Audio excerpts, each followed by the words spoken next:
Hello student, स्वागत है आपका विक्रम एकेडमिक यूट्यूब चैनल पर।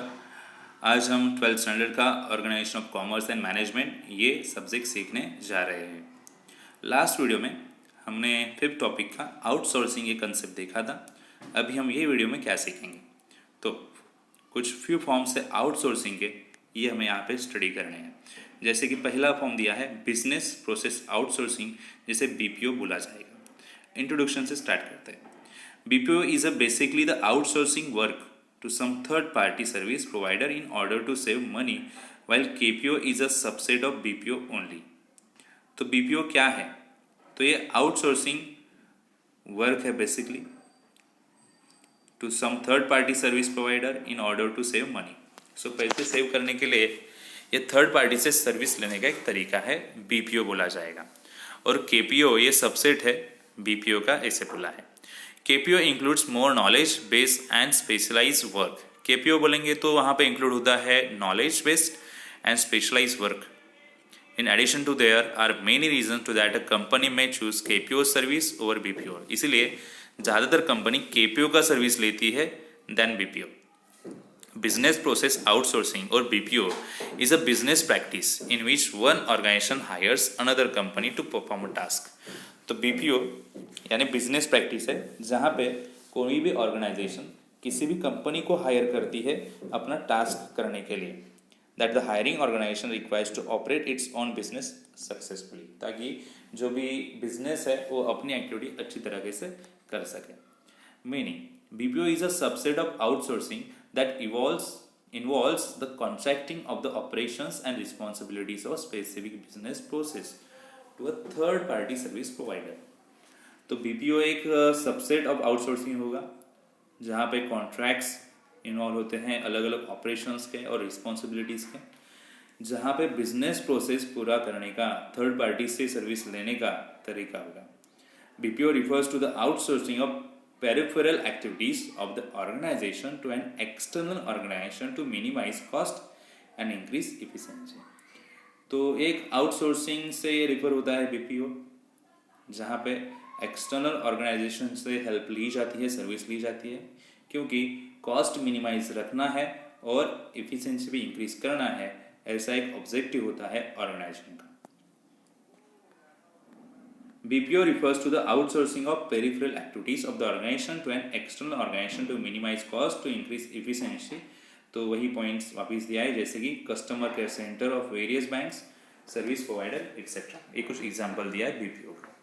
एडवांटेज देखो BPO का क्या दिया है, प्रोडक्टिविटी इंप्रूवमेंट, एजुकेटेड और skilled people perform to task efficiently and thus improve productivity. Educated people, skilled people activity perform करते हैं तो इससे प्रोडक्टिविटी इंप्रूव होगा। ऑप्टिमम यूटिलाइजेशन होगा, BPO enables optimum utilization of scarce resources. जो रिसोर्स पहले से ही कम है तो उसका अच्छा यूज़ करना, ये ऑप्टिमम यूटिलाइजेशन है और ये BPO की वजह से पॉसिबल होता है। Reduction in cost saving can be significant to any business. किसी भी बिजनेस के लिए कॉस्ट कम करना एक बड़ा टास्क होता है।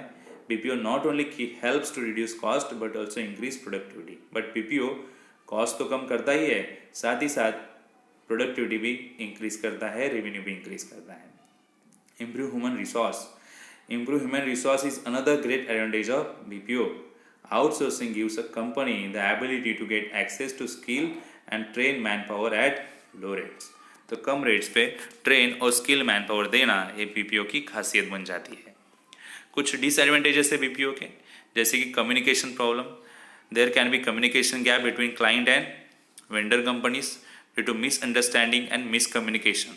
तो मिसअंडरस्टैंडिंग हो सकता है, मिसकम्युनिकेशन हो सकता है, जिससे एक डिसएडवांटेज क्रिएट होता है कम्युनिकेशन प्रॉब्लम का। Different time zones, client and the vendor operate in two different time zones। The difference in time can create many problems। ऐसे लगता है कि दोनों अलग अलग टाइम जोन में काम कर रहे हैं। So time can create many problems during online meeting and communication। तो इनमें बहुत सारे प्रॉब्लम्स होते हैं बिकॉज ऑफ टाइम की वजह से। Loss of control due to communication errors, time differences, client company can at times lose control of the project. तो ये बिकॉज ऑफ जो डिफ़िकल्टीज हैं, डिसएडवांटेजेस हैं, उनकी वजह से प्रोजेक्ट्स पे से कंट्रोल जा सकता है। अभी केपीओ नॉलेज प्रोसेस आउटसोर्सिंग यानी केपीओ होता है। KPO is describe as a function related to knowledge and information outsource to third party service provider. KPO normally describe होता है नॉलेज और इंफॉर्मेशन आउटसोर्स के लिए जो थर्ड पार्टी को सर्विस दी जाएगी। केपीओ इज अ सब सेगमेंट ऑफ बीपीओ, ये सब सेगमेंट है बीपीओ का, which the outsourced service provider is hired not only for its capacity to perform particular business process or function but also to provide expertise around it। तो जो भी company hire करती है persons को KPO के under, तो only business process का function पूरा करने के लिए या फिर कैपेसिटी पूरा करने के लिए नहीं, तो वहाँ पे कुछ एक्सपर्टाइज सोल्यूशन भी चाहिए इसके लिए। Understanding KPO is the allocation of relatively high level task to an outside organization or a different group, usually in a different geographic location। So KPO understanding करना यानी क्या होगा, अलोकेशन कैसे होगा हाई लेवल टास्क पे, outside organisations कैसे होंगे, different group usually कैसे डिफरेंट जोग्राफिक लोकेशन पे हैं, ये सब यहाँ पे देखा जाएगा। KPO is a subset of BPO, KPO subset है BPO का। KPO involves outsource of core functions which may or may not give cost benefit to the parent company but surely helps in value addition। KPO की वजह से core function जो है cost benefit तो नहीं मिल पाएगा, जिस कंपनी के लिए काम करेंगे वहाँ पे कॉस्ट बेनिफिट तो नहीं मिल पाएगा, बट हाँ उनकी काम की वजह से वैल्यू एडिशन जरूर होगी।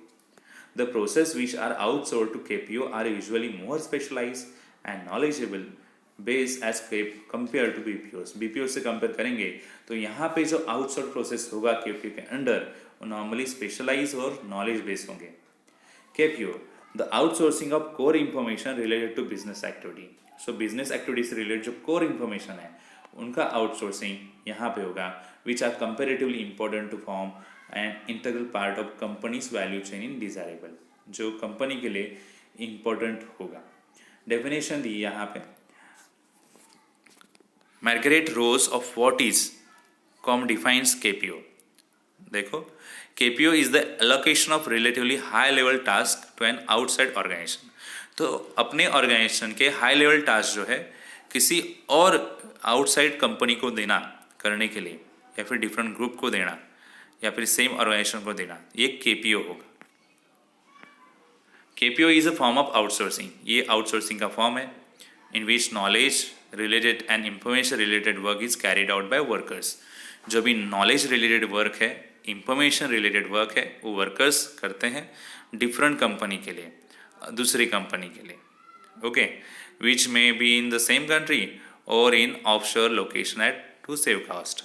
तो ये सेम कंट्री में भी हो सकता है या फिर दूसरे कंट्री में भी अलग दूसरे लोकेशन पे हो सकता है। KPO requires advanced analytical and technical skill as well as high degree of specialized expertise।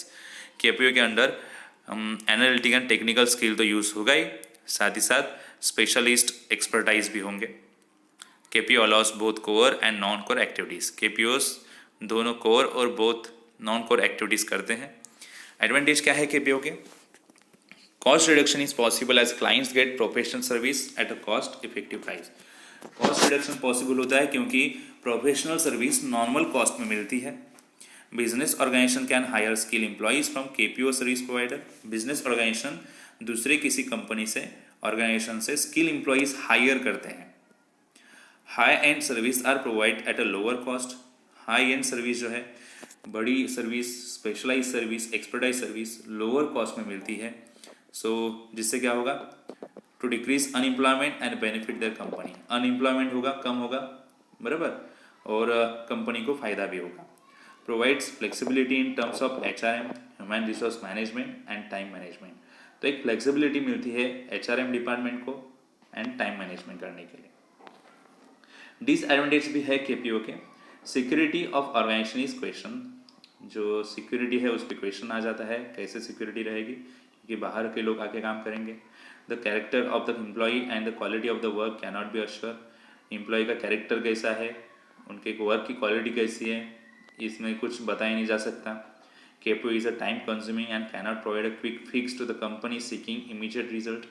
ये एक टाइम कंज्यूमिंग प्रोसेस है, तुरंत रिजल्ट नहीं मिल सकता अगर कंपनी को चाहिए तो। Lack of communication between partners due to legal, language and culture barriers can lead to complications. Partners के बीच में कम्युनिकेशन अच्छा नहीं है, लैंग्वेज अच्छी नहीं है, कल्चरल बैरियर्स है, तो फिर कॉम्प्लिकेशंस बढ़ सकते हैं। Reduction in communication due to language barrier, communication में रिडक्शन होता है क्योंकि लैंग्वेज अच्छे से समझ नहीं आती, क्योंकि लोकेशंस कहीं पे भी हो सकता है, तो दूसरे स्टेट में जाके, दूसरे कंट्री में जाके काम करना है, तो लैंग्वेज की वजह से ज़्यादा कम्युनिकेशन नहीं हो पाएगा। और अभी लास्ट जो आउटसोर्सिंग दिया है फॉर्म, वो है legal process outsourcing. LPO is a type of KPO, KPO का एक टाइप है that is specific to legal service. ये कुछ स्पेसिफिक लीगल सर्विस के लिए होगा, ranging from drafting legal documents, performing legal research to offering advice. तो legal document draft करना, लीगल रिसर्च परफॉर्म करना, एडवाइस ऑफर करना, इसके लिए काम करेंगे। LPO refers to the practice of law firm and corporation obtaining legal support service from an outside law firm और legal support service company. तो ये क्या रिफर करता है? तो एक प्रैक्टिस एक तरह की जो लॉ फर्म की होगी, या फिर कॉरपोरेशन होगा जो ऑब्टेन किया जाएगा लीगल सपोर्ट सर्विसेज से, जो आउटसाइड लॉ फर्म होंगे देने के लिए, या फिर लीगल सपोर्ट सर्विस कंपनी को दिया जाएगा।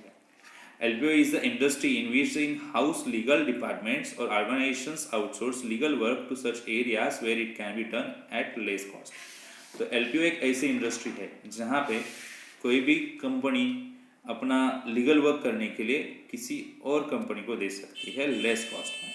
जैसे कि एरिया लाइक यूएस और Europe outsource legal work to India where it can be perform at a significantly decrease cost. अगर यूएस में, यूरोप में आउटसोर्स लीगल वर्क किया इंडिया में, मतलब यूएस और यूरोप से आउटसोर्स लीगल वर्क करने के लिए दिया इंडिया में, तो ये कम कॉस्ट में होगा। LPO is a high end industry that has been growing rapidly in the recent years. तो ये रिसेंट ईयर्स में एलपीओ हाई एंड इंडस्ट्री बन चुकी है। LPO is apparently a media invention, ये नॉर्मली मीडिया इन्वेंशन है। इट डिराइव्स फ्रॉम बीपीओ, ये BPO से डिराइव हो चुकी है, but the extent that the word process suggest standardize, commoditize, easy to replicate tasks that can be performed without a lot of education। तो यहाँ पे process हम बोल सकते हैं जो सजेस्ट करती है स्टैंडर्डाइज, कमोडिटाइज, और वो टास्क इजीली रिप्लिकेट हो सकता है जो लॉट ऑफ एजुकेशन से नहीं किया गया है। मीनिंग देखेंगे, legal outsourcing has gain tremendous ground in the past few years in India. Legal outsourcing India में बहुत ज़्यादा बढ़ गया है लास्ट कुछ ईयर्स में। It achieve success by producing service such as document review, legal research and writing, drafting of briefing etcetera.